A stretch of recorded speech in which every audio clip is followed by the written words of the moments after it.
네, 여러분 안녕하십니까. 톡앤썰입니다. 6.3 지방선거 끝이 났습니다. 도대체 끝날 것 같지 않던 새벽이 돼도 TV를 끌 수가 없더군요. 그런데 부산은 민주당, 경남은 국민의힘으로 이 광역단체장이 결정이 되면서 무승부라는 이야기도 있습니다. 톡앤썰에서는 투표 다음 날까지 이렇게 저처럼 밤잠을 못 자게 했던 이 6.3 지방선거 돌아보는 시간 마련했고, 앞으로 또 전국 어떻게 되는지도 얘기를 좀 나눠보죠. 남일재, 차재권 두 분 교수님 모시고 이번 지선에 나타난 민의 그리고 앞으로의 전망 얘기 나눠보겠습니다. 네, 두 분 어서 오세요. 네, 안녕하십니까. 네, 한 2달 만에 뵙나요? 네, 그때는 꽤 오래됐네요. 그때는 이 선거가 끝나긴 끝나는 건가 이랬는데 어느덧 끝났습니다. 근데 참 절묘해요. 1대1, 1대1. 이 무승부인가요? 어떻게 생각하세요? 뭐 무승부는 이상하고 이겨도 진 것 같고 예. 저도 이긴 것 같은. 네. 그렇죠. 해석하기도 참 어려워요. 예, 양진영이 다 그런 느낌이 좀 있을 것 같습니다. 예. 그러니까 실제로 양적 뭐 승리와 중앙당 질적 차원에서 패배. 내놓는 반응들도 보면 예. 다 뭐 겸허히 수용하겠다, 뭘 겸허히 수용할지는 모르지만 다 그런 자세를 보는 거 보면 저는 동률에 가깝다 그렇게 봅니다. 출구조사 6시 되면 이렇게 딱 뜬단 말이죠. 예. 그런데 경남 쪽은 출구조사가 틀렸어요. 완전히 틀렸죠. 그것도 많이 틀렸어요. 많이 틀렸습니다. 제가 볼 때는 뭐 한 전국적으로 8만에서 한 10만 명 정도 이렇게 투표장에서 직접 이렇게 샘플링을 하는데, 이게 이제 이제 전국의 17개 시도별로 구분을 해보면 인구 비례를 따져서 할당을 했다고 쳤을 때 뭐 부산 같은 경우에는 제가 볼 때는 한 7, 8천 명, 아마 경남도 인구가 비슷하니까 7, 8천 명 정도 할당이 됐을 겁니다. 그게 전세 그 투표소에서 다 그렇게 할당을 했으니까 불과 얼마 안 되죠. 예. 그러면은 한두 명이 난 약간 샤이 보수나 샤이 진보가 있었어요. 그러면 그분들이 거짓말을 해버리면 엄청나게 큰 차이로 나타나기 때문에 저는 그런 것들을 잡기가 굉장히 어렵고, 특히 이제 경남 같은 경우는 워낙 또 지역이 넓고 경남의 기초지자체들의 성격들은 다 다릅니다. 창원같이 거대한 산업도시가 있는가 하면 뭐 저런 산청, 합천, 거창 같은 그런 곳에는 완전히 도농복합 지역이나 농촌 지역 아닙니까? 그 지역적 성격이 엄청 달라가지고 그 대표적인 샘플링을 하기가 굉장히 쉽지 않습니다. 저는 그런 문제들이 아마 복합적으로 일어나서 이런 사고가 생긴 거 아닐까 그렇게 생각합니다. 앞으로 6시 땡 하면은 저는 사실 그것만 보고 운동하러 가려고 했는데 그거 좀 이번엔 좀 실망스러웠습니다. 투표율 얘기를 여쭤볼게요. 이번에 61%였는데요. 95년에 이제 지선이 처음 시작이 됐는데 사상 두 번째로 높았어요. 이번 지선이 과연 그런 동기가 있었나요? 이렇게 투표율이 높다. 어떻게 해석을 해야 될까요? 우선 선거전이 뜨거웠죠. 네. 그런데 이재명 대통령이 좀 많이 도와줬어요. 왜냐하면 자꾸 논란거리를 만들어주니까. 네. 이재명 대통령만 논란거리가 보수 결집을 가져오게 되고 선거를 뜨겁게 만들고 투표장으로 사람을 끌어모으는 일이 됐죠. 근데 여기에 또 하나, 국민의힘 내부의 내분도 같은 효과를 준 것 같아요. 그렇죠. 그러니까 예. 이게 대통령에 대한 심판, 즉 이거 국민의힘 내부에 대한 문제, 이런 것들이 유권자를 끌어내는 힘으로 분명히 작용했다. 이렇게 볼 수 있죠. 이번 선거는 어쩌면은 지방선거 이기 전에 중앙선거였고 정권 심판론도 여기에 상당히 대두했다. 거기에 한동훈 등파이라고 하는 국민의힘 내부 갈등 문제도 새로운 변수가 등장을 해버렸다. 이런 것이 됐고, 특히 한동훈 등파 같은 데는 전국적 팬덤이 와서 분위기를 띄웠단 말이에요. 대단했더라고요. 북갑의 그 열기가 부산 전체는 물론이고 전국적인 관심이 돼서 선거전으로 사람을 끌어모은 거 아닌가, 이렇게 또 생각을 하니까 연결된 것 같아요. 저는 이제 조금 여러 가지 여론조사들이 많이 다르긴 했지만 그럼에도 불구하고 여론조사가 대체적으로 가리키는 어떤 경쟁의 상황들은 대단히 박빙 승부가 계속될 가능성이 매우 높다 이렇게 예측이 되니까, 박빙 승부라면 나도 뭔가 한 표를 더하면 이 선거판을 바꿀 수 있겠네라고 하는 저는 정치적 투표 행위에 대한 정치적 효능감 이런 것들이 상당히 높아질 수밖에 없는 구도였고, 또 한 가지는 이제 남일재 교수님 말씀하셨듯이 이재명 정부에 대한 이제 중앙 정부에 대한 어떤 정권 평가적인 성격도 있긴 하지만 견제도 발동을 어떻게 보면 했고요. 예. 견제 심리도 발동을 예. 또 하는 거고, 그다음에 지방 차원에서 보면 사실 지난 8회 지선이 완전히 국민의힘이 독식한 선거였기 때문에 또 진보 진영 진보 유권자의 입장에서 그것에 대한 또 나름대로 심판의 논리들 이런 것들이 있기 때문에 아마 전체적으로 불이 붙지 않았나 그런 생각을 합니다. 이번에 재밌는 단어가 하나 나왔어요. 이 박경준 캠프에서 주로 나오고 했는데 예. 또 전국적으로 마찬가지지만 낙동강 전선 사수라는 아. 말이 나왔어요. 예. 그래서 대구 부산마저 뺏기면 전체가 완전 파란불로 든다. 이건 안 된다. 나라 망한다. 이런 게 영남권에서 굉장히 활성했고 그 얘기들은 전국적으로 받는 것 같아요. 그러니까 이게 투표장으로 갈 수밖에 없는, 특히 경남에서는 더더욱 부산 경남은 더더욱 거기에 매진한 거 아닌가 이런 생각이 듭니다. 경남의 숫자를 보니까 64.4% 전국 기준으로 보면은 3위에 기록이 돼 있고요. 네. 부산도 62.1% 아주 상당히 높은 편이죠. 높았어요. 예. 이렇게 뭐 물론 투표율이 높다라는 거는 굉장히 반길 일이기도 합니다. 정치에 무관심하지 말라고 보니까 대통령도 메시지도 예. 내고 했던데 뭐 어쨌든 그 메시지는 또 먹힌 거거든요. 그렇죠. 먹힌 거고 네. 저는 되게 좀 반가운 거는 부산은 대체적으로 전국 투표율의 한 1%포인트 정도 좀 뒤치면서 지금까지 후행하는 계속 그런 낮았죠. 성향이 예. 있었는데 저는 그 성향을 완전히 극복했다.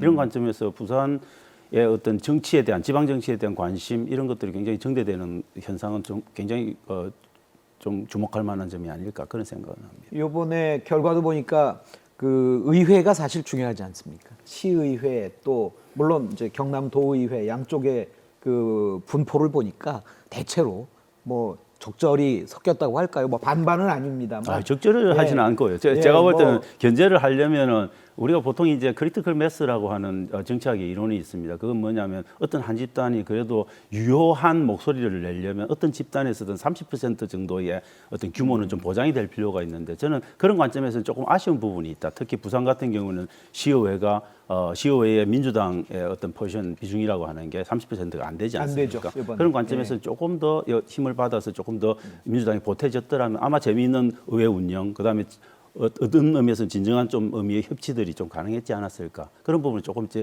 입장에서 좀 아쉽게 보이더라고요. 이번에 그 부산이나 경남이나 그래도 민주당이 교섭단체를 구성할 교섭단체는 정도는 충분히, 예, 되니까 됐죠. 예, 예. 그러니까 이제는 최소한 서로 토론도 좀 하고 그럼요. 예, 그런 모습이 되지 않을까 해서 좀 긍정적으로 보긴 합니다. 전국적으로 보면은 기초자치단체장 숫자를 보니까 119대 95예요.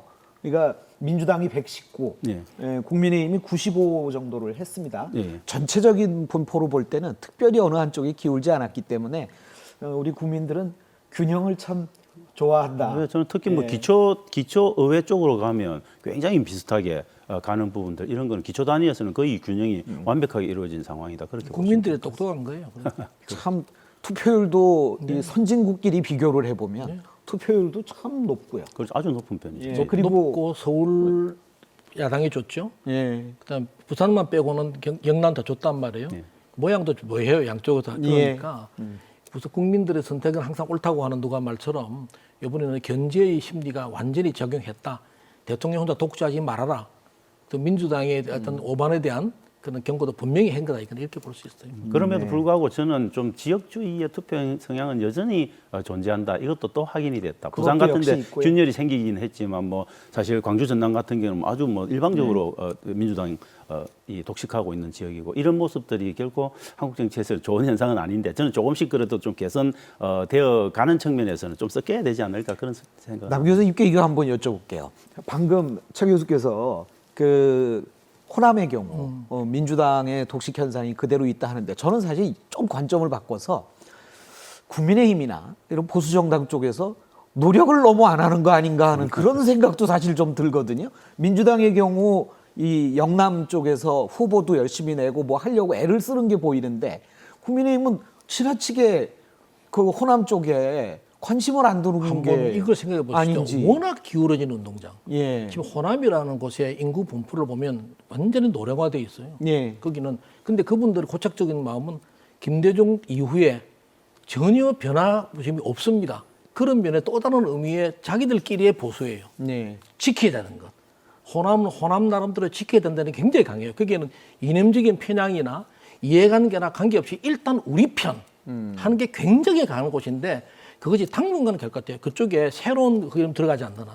거기에 새로운 호남 그 영남 지방이나 또는 그 경기 지방에서 새로운 젊은이 얘기 들어가서 호남을 바꾸지 않는 한 지금 현재까지 인구 구성으로는 이 현상 계속 갈 것 같다. 저는 조금 이제 우리 남 교수님하고 좀 견해를 조금 달리하는 네. 부분이 있는데 왜냐하면 이미 호남에서도 변화를 위한 그런 유권자들의 요구들이 굉장히 많이 역대 선거들에 있어 왔습니다. 뭐 대표적으로 보면 국민의당을 국민의당. 예. 이끌었던 안철수 후보가 가서 정말 20몇 % 넘는 그런 선전을 하기도 했고, 그 다음에 저는 또 사실 이정현 옛날 그 전 대표 당선이 됐었죠. 예, 새누리당 대표 시절에 그분은 가서 당선도 되고 예. 저는 호남 유권자들은 끊임없이 신호를 줬다고 봐요. 근데 문제는 국민의힘이 호남을 대하는 태도가 변했냐? 저는 전혀 안 변했다고 봅니다. 뭐 근데 좀 그런 두려움은 있겠죠. 저기 가서 뭘 할 수 있겠어? 이런 두려움도 있겠지만 저는 특히 5.18 문제에 관해서 전혀 정당에서 제대로 정리하지 못하고 끊임없이 극우 세력들의 입을 통해서 나오는 그 말이 대단히 부정적일 수밖에 없으니까 정을 주던 호남 민심이 돌아설 수밖에 없게 만든 건 저는 또 국민의힘의 좀 잘못이 아닌가 그런 생각도 하게 근데 되는 뭐 거죠. 토양에 관한 문제가 저는 훨씬 더 크다고 봐요. 그런 거는 철저히는 기본 패턴이 변할 수 없는 한계가 있고 위에 있는 거는 가지에 불과하다. 그래서 결국에는 지금 호남 인구 구성이라든지 역사적 배경이라든지 아까 안철수 국민의힘 말씀하셨는데 결국은 국민의힘에 대응한다는 점에서 지지하는 거예요. 왜 문재인 대통령을 지지했을까? 왜 노무현 지지했을까? 경상도 사람들이에요. 근데 국민의힘에 대응한다는 점에서는 우리 동지가 된단 말이에요. 그래서 그쪽에 항상 우리 편이라고 하는 의식이 굉장히 강한 곳이다. 아닙니다. 그 대구는 그런 거 없었습니까? 당연히- 대구, 경북도 그런 거 있었지만 대구는 지금 그런 변화된 모습들을 보여주지 않습니까? 그건 제가 볼 때 근데 민주당이 다르게 말해서 대구 시민들을 폄하하는 발언을 한 적이 있습니까? 없습니다. 그런 것들을 고민을 좀 해보셔야 된다. 이런 한번 선거가 이렇게 끝나고 나면은 국민들에게 주는 감동의 포인트가 사실 있어줘야 그래야 뭐 그걸 보고 카타르시스 좀 느끼고 이러는 거잖아요. 저는 두 교수님께 제가 뭐 사회자지만 저는 감동의 포인트를 좀 말씀드리고 싶어요. 대구의 그 김부겸 후보가 이번에 물론 낙선을 했어요.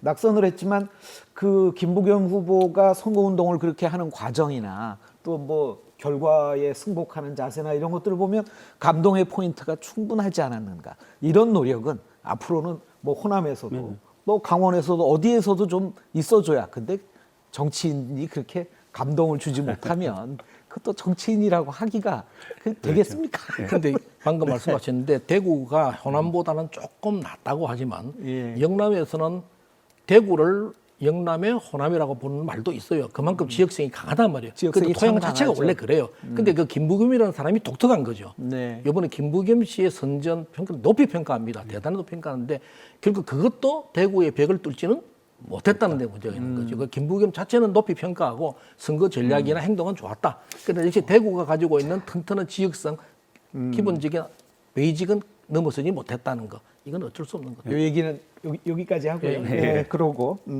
자 이제 결과를 한번 볼까요? 이제 부산시장 선거에서 전재수 장관이 이제 전재수 당선자 시장 당선자죠. 46,000표 정도를 이겼네요.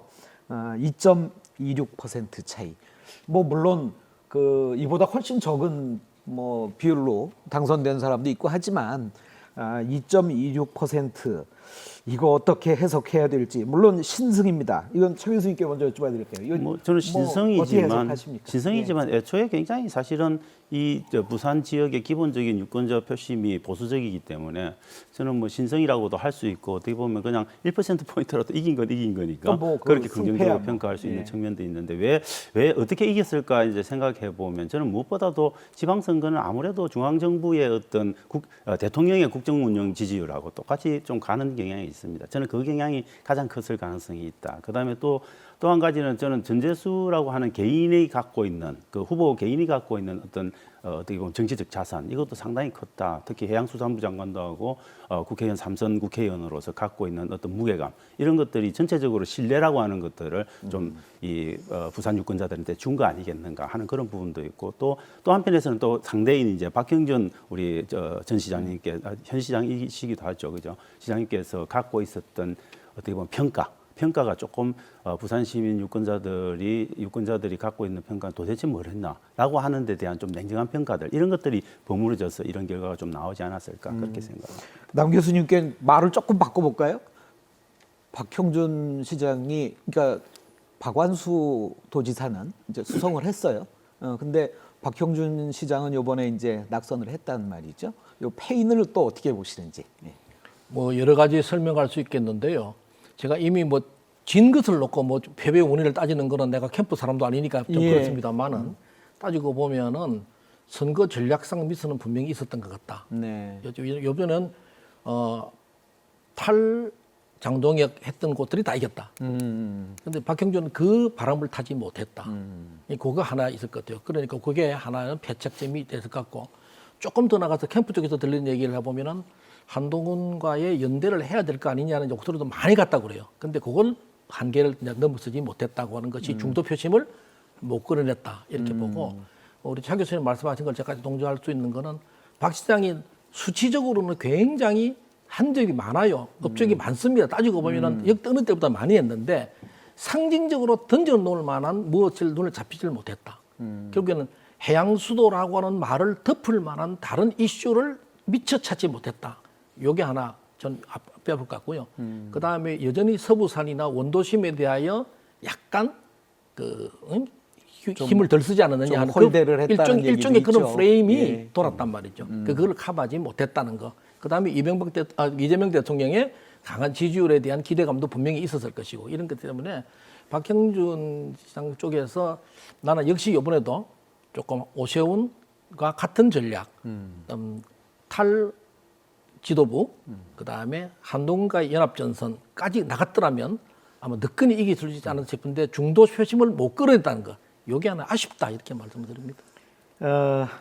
방금 그 한동훈 당선자 얘기를 해주셨으니까 우리 북값 얘기 좀 보죠. 사실 여기 저는 그 평론가들은 이렇게 얘기하더라고요. 처음 보는 초식이다 이렇게 표현을 그렇죠. 하던데 네. 뭐 아마 무협지에서 쓰는 그 네. 용어 무협지 많이 좋아하시잖아요. 차 교수님. 저는 뭐 예. 개인적으로 좋아하지는 않습니다만. 예. 저는 무협지 보다가 졸리면은 무협지 보고 정신 차리는 예. 그런 세대였는데 저도 이렇게 보면서 일부러 제가 택시 타고 이렇게 돌아보기도 했거든요. 참 특이하다. 저는 진짜 저는 제가 이제 한번 가서 11시인가 거기 덕천역 가서 이렇게 있었는데 그때 그 한동훈 후보 지지자들이 11시 훨씬 넘은 시간에 네. 집에를 가지 않고 이거 막 90도 절을 하더라고요. 예. 저는 한편에서는 와 대단한 진짜 팬덤이라는 게 참 대단하구나 그런 생각을 조금 하면서도 한편에 좀 무섭기도 하다.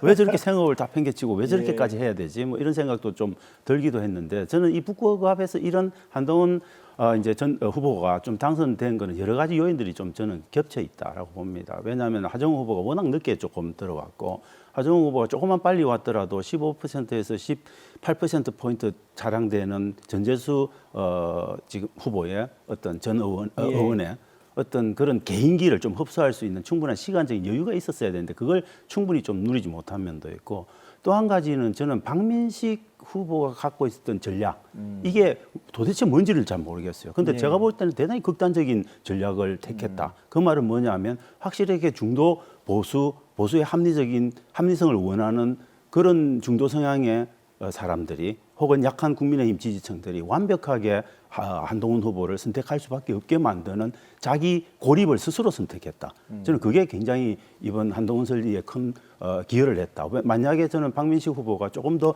중도를 끌어안는 모습으로 갔더라면 제가 볼 때는 17, 18% 많게는 20% 넘었을 가능성이 굉장히 많아요. 그럼 절대 한동훈 후보는 이기기가 좀 어려웠지 않았을까. 그래서 저는 그런 것들이 좀 복합적으로 어우러진 상황이다 그렇게 봅니다. 남 교수님께는 조금 더 미래 얘기를 물어볼까요? 앞으로 한동훈 당선자는 어떤 행보를 가게 될까요? 뭐 답이 나와 있지 않아요? 이렇게 눈에 보이거든요. 한동훈 후보가 북값을 위해서 일하겠다는 그 말도 믿고 네. 북값의 국회의원 되겠죠. 그러나 그분의 목표는 더 높은 데 있는 게 이미 보이지 않습니까?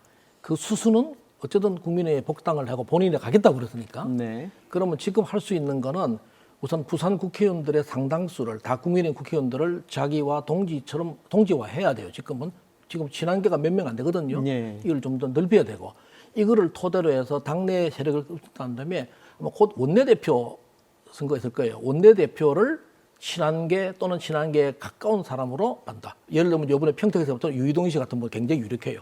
그건 간다. 그러면 당내 체질이 되는데 그런 과정 속에서 지금의 지도부는 서서히 붕괴될 것이다. 네. 어쩌면은 순서는 모르지만 비대위 체제로 갈 수밖에 없는 토양이 이제 만들어져 있다 이렇게 보거든요. 한동훈계가 올라가는 순간 국민의힘은 비대위 체제로 갈 수밖에 없을 것이다. 그럼 비대위 체제가 되고 나면은 권력의 속성상, 당내 권력 속성상 한쪽으로 쏠림 원성이 생기게 되면 그때는 당내 분위기가 확 바뀌게 되고 그런 차제에서 다음 전당대회로 뛰게 될 고전에 복당론은 분명히 가시화되어지고 새로운 지도자에 대한 목마름이 국민에 나온단 말이에요. 네. 그럼 한동훈은 자연스럽게 거기에 편성을 하게 되면은 국민의힘의 당권을 장악하게 되면 그때부터는 다음 총선 대비하고 대선 대비할 거란 말이에요. 이런 수순이 이제 눈에 보이지 않습니까? 내가 한동훈이라도 그 수순으로 갈 것 같은데 네. 그럼 그렇게 될 거 아니겠어요? 지금 한동훈은 본인이 볼수록 복당 얘기하고 있고 친한계가 움직이기 시작했어요. 이미 몇 사람은 장동혁 퇴진 움직임이 쫙 나오지 않습니까? 뭐 왼발이 벌써 나왔더라고요. 나왔죠. 네. 그러면 장동혁 체제가 얼마나 버틸는지 이거는 이제 알 수가 없는 거예요. 오세훈 뺏겼죠? 자기가 뺏긴 게 아니고 오세훈이 등판했잖아요. 네. 한동훈, 장동혁과 거리를 둔 사람 순서대로 당선되었다. 예. 굉장히 뼈아픈 거거든요. 그러니까 이 문제에 대해서 한동훈의 입지는 빠져갈 수 있는 요건은 분명히 생겼다. 이렇게 봐서 지금 플러스 알파가 훨씬 클 것이다. 또 북갑 사람들을 몇 사람 물어봤어요. 물어봤더니 팬덤도 그렇고 북갑 사람들도 그렇고 북갑에 머물러 있는 정치는 원하지 않는다. 네. 부산에서도 또 새로운 큰 정치인이 하나 나오기를 기대하는 거. 그 누가 전재수 10년 가까이 해도 북값이 변한 건 없다 이거죠. 누가 와도 똑같은 데다 얘기는. 그렇다면 정치인 하나라도 제대로 된 사람 하나 내보내자고 하는 의식이 굉장히 많았고 그런 것들을 팬덤들이 가서 흔들어 버렸단 말이죠. 선거 전략도 무슨 멋지게 찾지만 그런 것들이 한동훈 전 대표는 향후 미래지향적으로 큰일을 할 것 같다 이런 생각을 듭니다. 차 교수님은 물론 요번에 북구에서 선택을 한 걸 보면 전재수 시장 당선자에게 60% 가까운 아주 높은 득표를 줬고요. 네. 구청장도 정명희 구청장이 그렇죠. 아주 높죠. 낙승을 했습니다. 예. 그런데 국회의원은 하정우가 아닌 한동훈을 선택을 했다. 이거 또 우리 흔히 생각하지 않습니까? 일직선으로 1번 쭉 뽑고 2번 쭉 뽑고 한다는 그렇지 않았거든요. 이 변화. 저는 북갑의 유권자들이 굉장히 전략적인 선택, 네. 전략적인 투표를 한 결과다 그렇게 봅니다. 아까 전략적인 그런 선택을 할 수밖에 없었던 이유는 저는 아까 말씀드렸듯이 박민식 후보가 취했던 선거 전략. 그게 결국은 박민식 후보라고 하는 실질적인 제1야당의 후보를 선택하기 어렵게 만드는 요소들이 있었고 그렇다면 보수적인 표심을 갖고 있는 유권자들의 입장에서는 선택지가 별로 없어지게 되고 결국은 한동훈이라고 하는 선택지로 갈 수밖에 없게 만드는 저는 대단히 구조적인 요인들이 좀 있었다. 그게 결국 이런 성패를 낳지 않았을까 저는 그렇게 생각합니다. 똑같은 말씀을 받아보면요. 그 중도 표심이 15% 박민식 표는 꼴똘 뭉쳤다고 보고 네. 중도 표심이 왜 하정원 당하고 한동훈한테 왔을까? 그 첫째는 선거 전략상 문제도 분명히 있어요. 여기는 한동훈의 새로운 선거 유세 방법, 동네를 들썩들썩 움직이 축제 현장으로 만들어 버렸어요. 아이들을 몰고 다니는 서동요 작전 이런 것들이 굉장히 묘했단 말이죠. 그리고 장바구니 들고 있는 외지인들이 구포시장의 장을 보면서 선거운동을 자발적으로 했단 말이지. 이런 것들도 있는데다가 아까 말씀드린 북구에서도 제대로 된 큰 정치인 하나 내야 되겠다고 하는 의식이 있으니까 하정우라는 사람은 아무리 봐도 급수가 좀 딸리는 것 같다는 생각이 들었다는 거죠. 그러니까 한동훈과 하정우 어디에 갈까 하는 그 중도 표심이 전략적으로 보나 미래지향적으로 보나 하정우보다는 한동훈 쪽이 자기 표를 던지는 데에 플러스가 된다. 저는 가치가 있다라고 봅니다. 무엇보다도 저는 하정우 후보의 등판이 너무 늦었다. 네, 그건 뭐 그건 뭐 한동훈 후보하고는 전혀 비교가 될 수 없을 정도 너무 늦어서 어떻게 표 관리를 할 수 없는 그런 상황까지 간 거죠. 1,600표 차이였기 때문에 저는 그런 늦은 등판에 비해서는 저는 뭐 하정우 후보가 선전을 한 거다 그렇게 개인적으로 이번에 생각합니다. 부산 북갑의 그 유권자들은 2승을 한 것 같아요. 시장을 밀어서 그렇죠. 전재수 의원을 시장으로 만들고 아주 압도적으로 표를 몰아줬거든요. 또 한동훈이라는 차세대 주자를 또 선택을 했어요. 가만히 보면 그 선거는 지선 6월 3일 날 똑같이 했는데 2승한 것 같아요. 뭐 2승을 할지 아니면 1승을 할지는 좀 두고 봐야 되는데 네. 한동훈 후보가 지금 당선인이죠. 당선인이 제가 보기에는 이제 그런 어떻게 북구갑 주민들의 어떤 그런 영혼들을 제대로만 이렇게 챙겨서 뭔가 좀 그런 어떻게 북구갑을 대표하는 중앙 정치의 큰 인물로 날지에 대해서는 조금 더 저는 두고 볼 필요가 있지 않을까 생각합니다. 한번 이 뭐 사실 이제 앞으로도 뭐 한동훈 당선자도 곧 이제 만나볼 텐데 그때 한번 예. 오늘 나왔던 이런 얘기들 제가 또 많이 물어보고 그리고 제가 느꼈던 소회도 좀 전하고 그렇게 해보겠습니다. 자, 그럼 만약에 이제 한동훈 대표가 제가 얘기한 시나리오대로 그렇게 해서 큰 대권 쪽으로도 갈 수만 있다고 한다면 부산이라고 하는 것이 다시 대구를 넘어서서 정치의 중심에 설 수 있는 키는 된다. 거기에 대한 기대감도 분명히 있다. 이를 보죠. 부산이 PK가 TK보다 항상 한 발 뒤떨어지는 보수다. No. 앞으로 부산이 보수의 핵심에 설 수 있다고 하는 김영삼 이후에 다시 한번 야도로서 또는 정치 1번지로서 갈 수 있는 힘. 그런 데는 기대감 같은 것들도 부산 시민을 가지고 있다. 그렇게 생각합니다. 남 교수님 그 표정에서 제가 아주 굉장히 그 70대 소년의 모습을 지금 보고 있는데 너무 기대를 많이 하시면 또 실망이 클 수도 있습니다. 그거 사실 선거 끝나고 이렇게 웃을 수 있는 선거라는 게 네. 뭐 괜찮은 것 같다 이런 생각을 주로 제가 뭐 여러분들하고 얘기해 보니까 저희들이야 크게 뭔 상관이 실망하지도 있을까요? 않고 예. 다들 보면 또 그렇게 뭐 크게 만세 부르지도 않고 이 정도면 미래지향적인 얘기를 하죠. 우리가 늙을 예. 때 그리 안 되겠습니까? 자, 경남 얘기 잠깐 해보겠습니다. 김경수 전 지사, 박완수 현 지사, 뭐 전 현 지사가 이렇게 맞붙었는데 사실 여론조사 아까 뭐 잠깐 얘기했지만은 김경수 지사가 이제 낙선을 했는데 뭐 물론 이제 출구조사 나왔을 때는 차이가 좀 났었단 예. 말이에요. 그리고 그 전에도 계속 분류할 때 민주당 우세로 계속 분류를 했어요. 그렇죠. 근데 막상 뚜껑 딱 열어보니까 창원에서 3만 표 정도를 김경수 전 지사가 졌어요. 그렇죠. 뭐 결국은 패인은 예. 창원을 잡지 못하면 앞으로 경남도지사 되기 어렵다라는 결론도 예. 나온 것 같은데요. 여기서는 반대로 뭐 이렇게 차 교수님께 김 전 지사, 김경수 후보의 패인 어떻게 보십니까? 저는 김경수 후보의 패인은 저는 창원을 잡지 못한 것. 예. 그런데 창원을 잡으려고 했다면 창원의 강기훈 후보는 적어도 재선 의원이지 않습니까? 그 정도의 중량감 있는 후보를 사실 냈더라면 저는 결과는 완전히 달라졌을 거다. 그런데 후보가 조금 그렇게 인지도가 낮은 후보가 나갔는데 그럼에도 불구하고 막판에 추격을 엄청나게 많이 했습니다. 그런데 이제 충분한 시간적인 여유가 없어서 결국은 내주게 된 부분. 특히 이제 보면 성산 같은 경우에는 근데 김경수 지사가 많이 가져간 부분들이 있지만 나머지 세 군데는 다 져버렸거든요.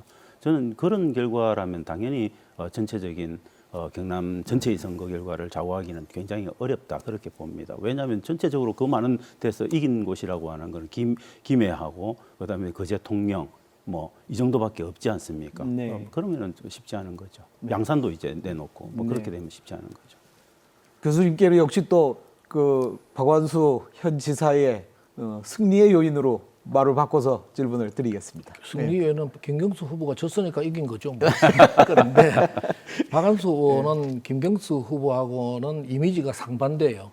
김경수 후보는 아주 매끄러운 차도남 이미지예요. 네. 그리고 그 뒤에는 항상 문재인 대통령의 꼬리표가 따라다니고 드루킹 꼬리표가 따라다니고 있단 말이에요. 네. 이런 것들이 경남이라고 하는 곳에서 아주 푸근한 이웃집 아저씨 같은 박완수 후보의 이미지를 덮지는 못했다. 이미지 싸움에서 졌다 이렇게 저는 보고요. 그래서 김해, 양산 같은 도시 지역에서는 이길 수 있으나 서부 경남은 당연히 안 되고 그 외에 졌다. 그다음에 창원에 가서 가면 박완수 지사는 공고 출신의 생산직 출신입니다. 노동자들하고 교감이 될 수 있는 그런 데가 있어요. 그리고 이분은 거기에서 일어선 입지전적으로 행정고시를 통해 가지고 말단 공무원부터 공무원을 쭉 해온 사람이에요. 행정 능력이 있단 말이죠. 그러니까 바람에 둥둥 떠댕기는 후보가 아니고 차분히 생활 정치, 생활에 안정감을 줄 수 있는 도정을 할 것이다라고 하는 기대감을 주기에 충분했고 실적도 그랬단 말이죠. 그래서 김경수 후보가 너무 이재명 대통령의 인기에 편승해서 나이브하지 않았느냐. 좀 선거운동이나 전략상 게으른 패배 아니냐 이런 얘기도 하더라고요. 그리고 이번에는 그런 이미지 변신을 못했다고 하는 것이 패배이고 반대로 그것은 박완수 후보는 자기 강점을 있는 대로 드러냈다.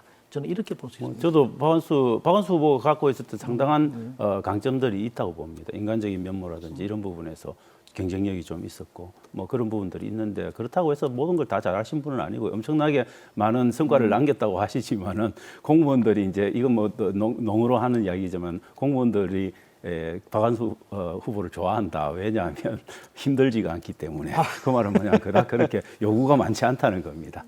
그러니 이제 우스갯소도 있긴 하지만은 아무튼 제가 볼 때는 전부 다 잘했다고 말씀드리기는 좀 어려울 것 같고 특히 저는 선거 막판에 터졌던 딥페이크 영상에 관한 논란이라든지 아니면은 공무원의 관건 선거의 동원 문제라든지 이런 것들은 선거 후에도 제가 볼 때는 잠불 끄기가 어려우실 거다. 그래서 모르겠습니다. 다시 재선거가 날지 뭐 여러 가지 아마 문제들이 불거질 가능성이 있어서 그 부분은 좀 저는 굉장히 큰 불씨로 남아 있다. 근데 그 이렇게 해석하는 분들도 있어요. 김경수 전 지사가 뭐 이미지도 좋고 이런 건 다 좋은데 그 등판이 너무 빠른 것이 아닌가. 결국 사면복권이 돼서 이제 그 지사 선거에 이번에 했는데 물론 민주당이 내세울 수 있는 최선의 후보였겠죠. 네. 그런데 김경수 개인으로 볼 때는 너무 빨리 등판한 것이 패인 중에 하나가 아니냐라는 해석도 또 네, 있더라고요. 그런 해석도 충분히 가능한데 저는 김경수 전 지사가 등판한 거는 개인적으로 오극삼득하면서 이제 지방시대 위원장도 하고 그다음에 처음에 부울경 메가시티를 또 제안하신 분이기도 하고 나름대로 부울경과 이 동남권에 대한 자기 애정과 헌신 뭐 이런 것들에 대한 고민들이 좀 있었던 것 같아요. 아마 그래서 이 타이밍 아니면 좀 어렵다 뭐 이런 아마 고민을 하지 않았을까 제 개인적으로 그렇게 생각을 합니다. 정치인이 기다린다는 게 참 그게 쉬운 일이 아니죠. 나의 때가 올 때까지 그 초야에 묻혀서 기다리는 거 저는 사실 그런 분 본 적이 별로 없거든요. 역사적으로도 많이 없죠. 네. 아주 본인이 월등하게 커서 주머니 안에 송곳은 언젠가 나오게 되겠다고 믿으면 되는데 그 아직 나올 수 있는 송곳신이 아니냐가 문제죠. 네. 삐죽고 나올 힘이 있으면 기다리면 되죠. 그런데 아무리 기다려도 나올 수 없는 송곳은 안 나오는 거죠. 그러니까 본인이 가진 위상이나 처지를 잘 알아야 될 것 같아요. 그냥. 그 우리가 항상 선거가 이렇게 끝나고 나면 이제 늘 새로운 기준이 생기는 거 아니겠습니까? 이제 우리가 이 결과를 보고 대략 이제 우리 지역은 이 정도 기준으로 설정이 돼 있구나. 근데 앞으로 어떻게 변화시킬 것인가 이런 것들이 아마 그 선거의 중요한 그 기능 중에 하나인데 잠깐 미래 얘기로 뭐 짤막하게 이렇게 해보면은 부산의 전재수 시장으로 바뀌고 나서 이제 뭐 물론 공약이나 뭐 이런 게 많이 있었습니다만 뭐 가시적으로 당장 이렇게 느껴지는 그 변화의 추세 어떻게 흘러갈 거라고 보세요? 저는 일단 먼저 해양 수도 완성이라고 하는 게 엄청나게 이번 선거에서 전재수 후보가 내세운 것이기 때문에 저는 그것에 대한 명백한 헌신은 아마 있을 거다. 그래서 해양 수도 완성의 모습을 실질적으로 보여주고 시민들이 체감할 수 있게 하기 위해서 저는 HMM하고 뭐 SK 해운이라든지 이런 해운기업도 들어오고 그다음에 회사법원도 이제 들어오고 이런 것들이 아마 빠르게 굉장히 속도감 있게 진행될 가능성이 높고 그 외에 저는 해운 관련한 다른 기업들도 아마 굉장히 많이 유치해서 뭔가 일자리를 좀 늘려가는 그런 모습들도 보이고 하실 것 같아 뭐 그런 생각은 합니다. 그래서 그런 제가 볼 때는 뭐 그러고 주장했던 게 이제 민생 100일 비상조치 이런 것들이 사실 거의 1호 공약에 가까운 건데 그런 것들을 하면서 시장이 바뀌니까 뭔가 시정이 달라지네라고 하는 모습들을 보이기 위한 아마 노력을 굉장히 많이 하시지 않을까 그런 생각을 합니다. 남 교수님께는 물론 이제 변화가 좀 있긴 있습니다. 그럼 시장이 바뀌었고 그리고 의회 구성도 어느 정도는 변화가 있단 말이죠. 근데 또 조금 생각해 보면 시작할 때, 이 선거전을 시작할 때의 여론조사 결과하고는 또 많이 다른 역시 보수세는 만만치 않구나라는 결과를 또 보여줬거든요. 역시 여기서 앞으로 또 어떤 변화, 어떻게 흘러갈 거라고 보십니까? 네. 아까 처음에도 말씀 나온 것처럼 전재수 당선자가 시장이 되어서 의회하고의 시의회와 얼마나 협조할 수 있는가. 그게 정치력을 보여줘야 되는 거거든요. 37명이라는 국민의힘 출신 의원들이 장악하고 있는 의회를 어떻게 시장이 잘 컨트롤하느냐, 어떻게 잘 협조하느냐의 문제인데 이것도 쉽지 않은 문제라고 좀 생각을 하고요. 국회의원 18명 전원이 민주당 아닙니다. 국민의힘 또는 준국민의힘입니다. 예. 전원입니다. 예. 국회의원 전원이 다 반대를 돌았을 때에 시장은 고립되어 있는 것 같아요. 지금 의회도 안 돼, 국회도 안 돼. 그럼 이거는 구청장들도 상당수가 또 국민의힘이 많잖아요. 그러면 시장 혼자 고립된 상태 내에서 과연 무엇을 얼마나 추진해 나갈 것인가에 대한 의구심은 분명히 들거든요. 그럼 이재명 대통령만 쳐다보고 있느냐? 그건 또 아닐 거란 말이죠. 그리고 아까 해양수도 해양 도시 하는데 정말 그 캐치프레이 오래된 겁니다. 그 캐치프레이 나온 지가 벌써 몇십 년 됐어요. 근데 이번에 이제 우리가 해양수산부가 왔다, HMM이 왔다 이런 걸 했는데 해양 관련 일자리를 말씀하시는데 그 해양 관련 일자리는 부산항이 계양이고 계속 항구였고 지금도 그걸 하고 있고 해양 중심이에요. 여기에 얼마나 더 플러스 알파가 돼가지고 부산 시민을 확 바꿀 만한 새로운 일자가 나올 것인가에는 정말 미지수입니다. 이거는 공무원 몇 명이 옮겼다. 회사 또 본사에서 중요 기능은 다 빼고 껍데기만 살짝 갖다 놨다. 이것이 부산시를 얼마나 바꿀 것인가. 실제로 부산시가 가지고 있는 거는 저출산 고령화를 어떻게 극복할 것인가. 급격히 무너져가는 원도심을 어떻게 할 것인가. 이 문제가 크단 말이죠. 그다음에는 금정구, 강서구, 그 기장군처럼 도농복합 지역에 대한 문제를 어떻게 해결할 것인가. 이런 것들은 해양수도가 아무 관계없는 얘기들이에요. 그럼 이걸 해나갈 적에 전주장관 이번 선거에서도 그런 데에 대한 비전을 별로 보여주지 않았어요.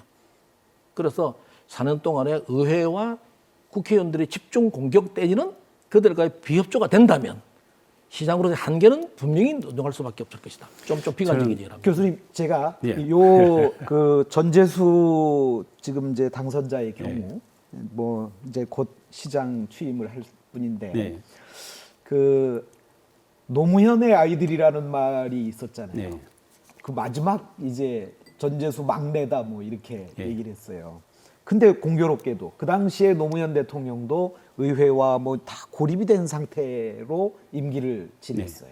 근데 지금 전재수 차기 시장도 역시 또 여건이 썩 좋지 않아요. 방금 남 교수께서 여러 뭐 얘기를 해주셨지만은 정말 어려운 상황에서 시장에 취임을 하게 됩니다. 그런데 이제 저는 한 말씀 좀 드리고 네. 싶은 게 노무현 대통령의 참여정부 시절로 돌아가 보면 그렇게 사실 진보든 보수든 가릴 것 없이 노무현 정부를 흔들었죠. 네. 흔들어서 결국은 탄핵으로까지 갔습니다. 그 다음에 나온 결과가 뭐냐? 탄핵이 기각되고 그 다음에 있었던 총선에서 압도적인 사실 승리를 합니다. 저는 이걸 반면교사할 필요가 있다. 그런 생각이 듭니다. 만약에 전재수 시정이 시작됐는데 37명의 광역의원들과 그다음에 18명의 국회의원들이 일사불란하게 아마 전재수 시정이 나가는 발목을 잡는다. 저는 그게 만약에 되게 중도적인 유권자들의 표심에 굉장히 부정적으로 회자된다. 그랬을 때 2028년 총선의 결과가 어떻게 될지에 대한 고민들을 저는 국민의힘의 현재 의회 권력을 갖고 계신 분들이 고민을 할 필요는 있다. 그거를 저는 말씀을 또 드리고 싶고, 그다음에 우리 남 교수님이 말씀하신 것 중에 이제 해양수도가 수도 없이 사실 우리가 말을 해왔죠. 저도 수도 없이 들어봤고, 그렇지만 지금까지 들어왔던 그 해양수도와 지금 전재수 시장에서 시장이 이제 당선인이 말하고 있는 해양수도는 완전히 개념이 좀 다른 거다. 그리고 기본적으로 실행력을 뒷받침하고 있다. 그건 이미 해양수산부를 이전하고 해사법원 설치를 이전할 거를 거의 결의하고 뭐 여러 가지 해양수도 특별법을 만든다든지 그런 실행으로 보여준 행동으로 보여준 측면은 완전히 다르다는 말씀을 또 드리고 싶고, 그다음에 해양수도만 말하는 게 아닙니다. 지금 아직 공약을 다 내놓지는 못했지만 다른 공약 속에서는 여러 가지 기장이라든지 동네라든지 그렇게 해양과 관련 없는 그런 지역의 발전 계획들이라든지 이런 것들이 굉장히 많이 있습니다. 그래서 그런 것들은 이제 하나하나씩 내놓게 되지 않을까 싶습니다. 아주 잘 되기를 기대하고 그래야 또 부산 시민은 나도 좋아지고. 그런데 방금 발목을 잡히지 않도록 하는 것도 최대 중요해요. 그렇죠. 예. 네. 그래 전재우 시장이 이재명 대통령처럼 혼자 독주하는 모습을 보이면 발목 잡혀가 다리 무릎까지 잡혀요. 자기가 이제는 의회와의 화합, 국회의원들과의 조화를 위한 태도 전향도 필요하다. 이재명 정부와의 무조건적인 밀착을 통해서 일방통행식 시장을 한다면 더 잡힐 거다. 허리까지 잡힐지도 모릅니다. 그러니까 발목을 잡히지 않을 수 있도록 조화로운 정치력을 좀 보여줘야 되겠다. 맞습니다. 저는 그렇게 예, 생각합니다. 전적으로 저도 동감을 하고 협치에 기반을 해서 해야 된다. 그건 명백하고 아마 전재수 당선인은 그런 부분에서 명확하게 자기 스탠스를 갖고 있다라고 생각을 합니다. 그래서 그런 것들은 걱정 좀 안 하셔도 되지 않을까 싶고, 저는 이재명 정부가 독주를 한다고 자꾸 그러시는데 제가 볼 때는 독주하는 그런 대통령이 보여준 게 홍준표 시장을 끌어안고 많은 보수 인사들을 끌어안고 심지어 윤석열 정부에서 장관을 했던 분들도 두세 명을 끌어안고 가는 이 모습이 과연 독주인가? 뭐 이런 데 대한 좀 의문표가 좀 있긴 합니다. 전재수 이 당선자 입장에서는 다행인 게 하나 있어요. 네. 기초자치단체장 이 결과를 보니까 민주당이 7곳, 그리고 국힘이 9석, 7대9 정도면 뭐 거의 비슷비슷한 숫자라고 이렇게 봐집니다. 그래서 물론 시의회도 뭐 전과 같은 뭐 지금도 그렇게 뭐 비슷하지 않지만 그래도 이런 걸 보면은 시민들이 어느 정도의 힘을 이렇게 주고 있고 믿음을 주고 있다라는 그런 희망을 좀 보게 되는데요. 남 교수님께서 이 7구청장들이 전재수 이 당선자에게 도움이 좀 될 것 같습니까? 어떻게 생각하세요? 당연히 도움이 되겠죠. 힘이 되죠. 정신적으로도 네. 힘이 되고 되는데 구청장이라는 분들은 동네 살림으로 살아야 되거든요. 네. 그분들은 시장에 자꾸 달라는 사람들이에요. 구청장이 시장을 도와서 뭘 밀어 할 건 없어요. 시장의 부담입니다. 구청에서 일 열심히 하면 시장으로부터 뭘 자꾸 받아내야 되는 사람들이니까 그거는 당에 관계없이 구청장 자기 일을 위해서라도 시장을 부담스럽게 하는 존재가 될 수밖에 없으니까 큰 의미는 없다고 생각합니다. 의회가 사실은 그러면 더 중요한데 48명 가운데 네. 국민의힘이 37명. 37명. 그래도 민주당이 11명의 의원이 뭐 제가 볼 때 12명이었으면 더 좋지 않았을까 싶습니다. 왜냐면 뭐 전재수 우리 당선인께서 신에게는 12명의 지원이 있습니다. 이렇게 말씀하실 수 있어야 되는데 네. 저는 그것보다도 아까 말씀드렸듯이 적어도 30% 이상의 확보가 돼줘야 그 안에서 국민의힘도 사실 국민의힘 의원들도 무시를 못하는 그런 측면이 있을 거다. 그래서 그런 부분에서 조금 더 적어서 조금 아쉬운 부분이 있지만 그래도 최소한 뭔가 이렇게 협의를 할 수 있고 협치를 할 수 있는 최소한의 저는 기준은 만들어졌다 그렇게 봅니다. 그래서 그 과정에서 좀 의원이 모자라는 부분은 저는 전재수 당선인 시장 취임하고 나서 적극적으로 저는 그 지방 의원들을 국민의힘 소속 지방 의원들을 끌어안고 가는 그런 모습들, 협치의 모습들을 통해서 충분히 저는 뭐 할 수 있는 것들은 또 해나갈 수 있을 거다 그렇게 봅니다. 그리고 저는 국민의힘 시의원들이 이제 그다음에 18명의 국회의원들이 아까 말씀드렸듯이 2028년 총선이 얼마 남지 않았기 때문에 그렇게 무조건적 발목 잡기를 하기는 저는 쉽지 않을 거다 그렇게 봅니다. 전재수 그 당선자의 특기가 예. 길거리 골목 정치 아닙니까? 그렇죠. 밑바닥 휘는 거 그거 그냥 계속하면 돼요. 네, 아마 그렇게 만약에 그것을 안 하고 시장님으로서 너무 큰 꿈을 가지고 일로 쳐다보다 보면은 놓칠 게 많을 거예요. 진짜 정말 본인의 특기가 밑바닥을 기고 골목 정치하고 길거리 정치하고 소통하고 아마 그러면은 시의회도 충분히 따라올 수 있는 협력인데 그게 관건이죠. 쳐다봐야죠. 이제 잘하리라고 봤으면 저도 한번 기대해 보겠습니다. 저는 100% 아마 그러실 거라고 그렇게 믿습니다. 그 전재수 의원 시절에 물론 혼자서 이 민주당 한 명밖에 없었지만 그래서 그랬는지 모르겠지만 국민의힘 의원들하고 참 잘 지내기로 또 유명했거든요. 예, 그러니까 뭐 시장이 됐으니까 좀 그 전부터 서로 형 동생하면서 잘 지내던 그 국민의힘 의원들이 좀 그래 주기를 도와주지 않을까요? 그래 주기를 바랍니다. 그래 주기를 네. 바라고 그래서 어떤 면에서는 국민의힘에서 요구하고 국민의힘 그 구청장이나 의원들이 하고자 하는 바도 상당히 시장에 반영을 해줘서 같이 가야 되거든요. 네. 그러니까 시장이 하는 거를 따라오라고 할 게 아니고 의견을 취합하는 과정에서 충분히 야당 쪽 의견을 듣는 시정 이게 필요하지. 이재명 대통령이 못하는 게 그거예요. 본인이 다 잘하고 나가니까 발목 잡지 말라는데 발목 잡지 않도록 미리 이쪽에서 오는 의견을 충분히 수렴해서 반영해야 돼. 시정에 야당의 의견을 충분히 반영하는 시정을 해주는 거. 어쩌면 이게 더 관건이다. 저는 이제 전재수 당선인이 보여준 한 가지 좀 에피소드를 보면 그분이 이제 저는 좀 인품을 알 수 있다 이런 부분들이 있는데 이제 당선되고 나서 보통은 당선인들한테 화환을 주고 꽃다발을 주지 않습니까? 그걸 다 거부했습니다.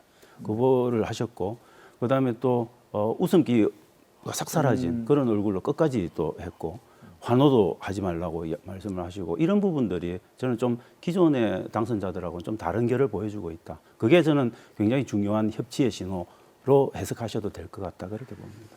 그왜 그저 메이저리그에서 타자가 홈런을 치고 나서 네. 너무 환호하면은 그렇죠. 그 다음 타석에 들었을 때 이 공을 맞잖아요.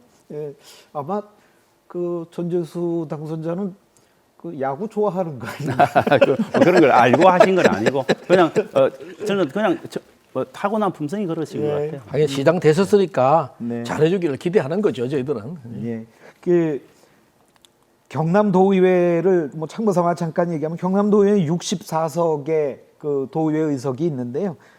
국힘이 41석, 민주당이 23석 이렇게 해서 여기는 대략 한 30% 가까이 되네요. 그래서 경남도의회의 그 구성도 이렇게 잘 되어 있으니 여기는 반대로 또 박완수 지사께서 요 23석의 새로 들어온 민주당 의원들을 어떻게 끌어안는가가 또 과제가 중요한 되겠네요. 과제죠. 예. 그 경남은 더군다나 지역이 워낙 넓은 데가 돼가지고 지역마다의 의견이 다 달라요.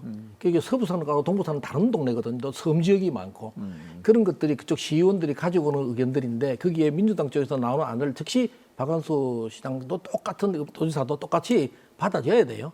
그쪽에서 민주당 쪽 의견, 그쪽 시의원들 의견을 충분히 받아야 이게 도중에 돌아가는 거지. 자기 하고 싶은 대로만 하면 안 될 거다. 이거 협치라는 말씀 여기에 드는 건데 이제 뭐 거버넌스가 시민단체만 하는 게 아니고 여야 간의 협치 이거 굉장히 중요한 의미니까 박완수 아마 도지사가 그 점은 잘 해낼 거라고 생각을 합니다 지금. 네. 경남지사라는 자리는 사실 뭐 지금까지 생각은 대체로 뭐 국힘에 뭐 탄탄한 지지층이 있는 곳이다 이렇게 생각을 예, 예. 많이 했었는데 이번에 선거 결과는 보면은 이기긴 이겼지만 뭐 득표율도 많이 달라졌고요. 그렇죠. 예, 이제는 박완수 지사도 이전하고는 행보가 조금 달라져야 되는 게 아닌가 그런 생각이 저는 좀 드네요. 굉장히 많은 성과를 보여주지 않으면은 그다음 뭐 저는 총선이 당장 좀 어려울 수 있다. 왜냐하면 이미 지선에서 그렇게 결집된 진보라든지 중도 표심의 어떤 유권자들이 총선에서 아마 마지막 심판을 할 가능성이 좀 있지 않을까. 그래서 저는 총선까지 얼마 남지 않은 시간을 굉장히 좀 경남 박완수 당선인은 좀 잘 보내야 되지 않을까 그런 생각을 합니다. 시간이 좀 뭐 거의 다 가긴 했는데 요 얘기는 두 분 또 이제 물론 60대 대표, 70대 대표 뭐 이렇게 있으니까 나이 밝히지 마세요. 네, 그건 그러면은 어떻게 할까요? 6학년 대표. 자, 이게 세대 간 지금 요번에 많이 달라진 것 중에 하나가 제가 이게 서울의 통계 자료 보고 제가 깜짝 놀랐어요.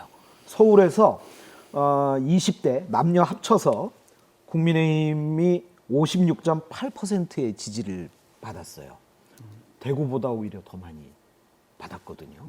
그리고 30대에 보니까 59.7%를 받았습니다. 그러니까 20대, 30대가 서울에서 국민의힘에 압도적인 지지를 보내준 거예요. 물론 부산도 뭐 제가 그 숫자를 지금 부산은 그것보다는 조금 더 그거보다 좀 떨어지긴 많이 했지만 떨어졌죠. 물론 대구보다 더 서울의 이 20, 30대가 국민의힘에게 많은 표를 던져줬다. 어떻게 해석하십니까? 20, 30대의 속성이 그들에게 보이는 기성세대와 다른 길을 걸었다. 20, 30대의 기성세대는 4050이에요. 아버지 세대가 40대, 50대란 말이죠. 그분들과 다른 길을 간다. 그 40대, 50대가 특정 이념에 많이 매몰되어 있는 것 같다. 특히 민주당 지지세력이 강치 많지 않습니까? 네. 거기에 대한 상대적 거부감도 분명히 있다. 이 말씀드리고 그럼 그렇게 이념적인 데에 편향되지 않고 2030 젊은이들은 현실적 문제에 굉장히 민감한 사람들이다. 아까 조금 전에도 제가 말씀드린가 모르겠는데 박영준 시장이 내놓은 1억 만들기. 1억 만들기에 예. 싹 빨리 들어가는 것처럼 그분들은 지금 눈앞에 닥치는 내 문제를 누가 해결 잘할 수 있나에 관심이 돼 있는 사람들이다. 그래서 과거에 무엇을 했다, 미래에 무엇을 하겠다, 이거보다는 오늘 내 앞에서 어떤 일이 벌어지고 있고 나에게 무엇이 올 것인가가 굉장히 민감하기 때문에 더군다나 그게 남성들이 더 빠릅니다. 여성들보다는. 네. 이분들은 내 미래가 1년 뒤, 2년 뒤, 3년 뒤 내 직장, 내 결혼, 내 문제가 굉장히 시급한 사람들이니까 거기에 국민의힘에게 완전히 좀 빨리 들어간 거니까 국민의힘의 메시지가 그분들을 맞추었다. 이렇게 볼 수 있지 않나. 그리고 4050에 대한 상대적 거부감 분명히 있다. 이렇게 말씀드리겠습니다. 제가 숫자를 다 말씀드리긴 뭐해서 간단하게 말씀드리면 4050은 또 아주 압도적으로 아주 민주당을 예. 또 이렇게 지원을 했어요. 예. 그거는 뭐 전국적인 성향이기도 하고 부산에서만 나타나는 성향은 아니고요. 저는 부산과 세대 투표와 관련해서는 부산에서 좀 나타난 이번 선거에서 특징은 전국적인 평균보다도 부산에서 2030의 전재수 후보 지지율이 상당히 높은 높았죠. 표로 나옵니다. 그게 뭘 의미하는가 하면 그만큼 아까 좀 전에 우리 남일재 교수님이 말씀하셨듯이 60대 이상 그러니까 70대 이상의 고연령층의 보수 지지층하고 2030의 보수 지지는 성격이 완전히 다른 겁니다.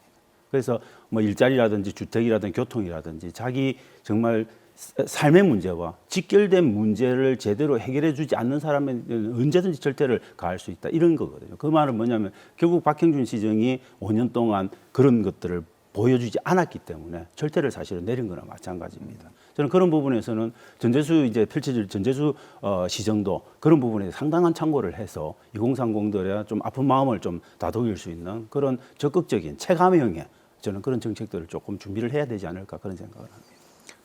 물론 이제 그 지선에서 서울하고 부산이 항상 중요했고 이번에는 또 서울은 특히 중요했고 파란이 이렇습니다. 지금 숫자 보니까 2030이 오세훈 시장, 서울시장을 만들었네요. 가만 보니까. 그렇죠. 예, 우리 저 부산의 전재수 시장도 이제 앞으로 4년간 시정을 열심히 펼쳐서 다음번에 또 평가를 받지 않겠습니까?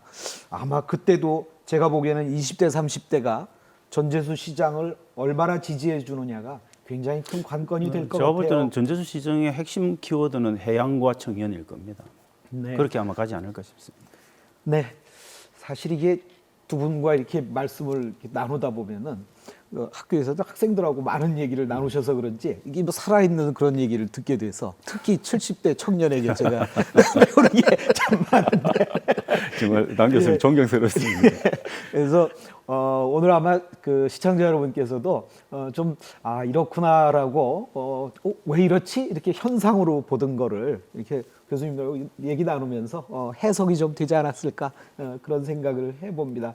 그 어찌됐든 이게 선거가 끝나고 나서 어느 한쪽이 크게 무너지지 않는 모습 이런 모습은 제가 정말 오랜만에 봤기 때문에 저 사실 내심 기분이 좀 좋기도 합니다. 그래서 물론 오늘 전체적으로 좀 재밌게 프로그램을 좀 이끌어 보려고 하는 그런 노력도 좀 있었는데 우리 시민들께서도 이제 새로운 시장이 또 당선이 됐으니까 새 시대를 연다라는 마음으로 희망을 가져도 좋지 않나 그런 생각을 또 해봅니다. 두 분 교수님도 이렇게 물론 지지하는 쪽도 좀 다르고 그런데 오늘은 토론 분위기도 아주 화기애애하고 좋았습니다. 그래서 다음에 또 한두 달 후에 뭐 전재수 시정이 어떻게 변했다, 박완수 지사의 도정은 또 어떻게 갔다라는 얘기를 가지고 모시고 또 말씀을 나눌 수 있으면 좋겠네요. 기대합니다. 예. 그때까지 또 잘 보시고 준비를 많이 해주셔야 됩니다. 예. 자, 시청자 여러분 어떻게 조업이 좀 되셨는지 모르겠습니다. 이 두 분 교수님은 또 두 달 후에 새로운 시장과 도지사를 또 맨눈으로 관찰하실 겁니다. 이렇게 그때 가서 또 재밌는 얘기 나눠보도록 하겠습니다. 우리 시청자 의견도 저희 그 댓글창 많이 있잖아요. 거기다가 남겨주시면 좋겠습니다. 자, 두 분 감사합니다. 네, 감사합니다. 네, 선거가 끝나고 아까 이 선거 투표 결과 이거는 결국 뭐 민심을 반영했다 뭐 이렇게 여러 가지 표현이 있지만 제가 즐겨 쓰는 이 말은 기준이 이렇게 설정이 됐다라는 말씀을 자주 드립니다.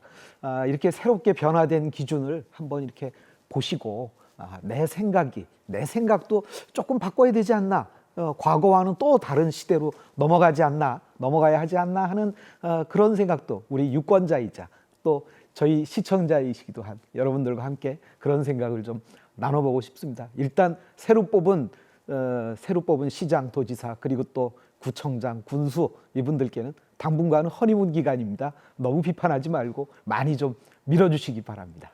다음 시간에 뵙겠습니다.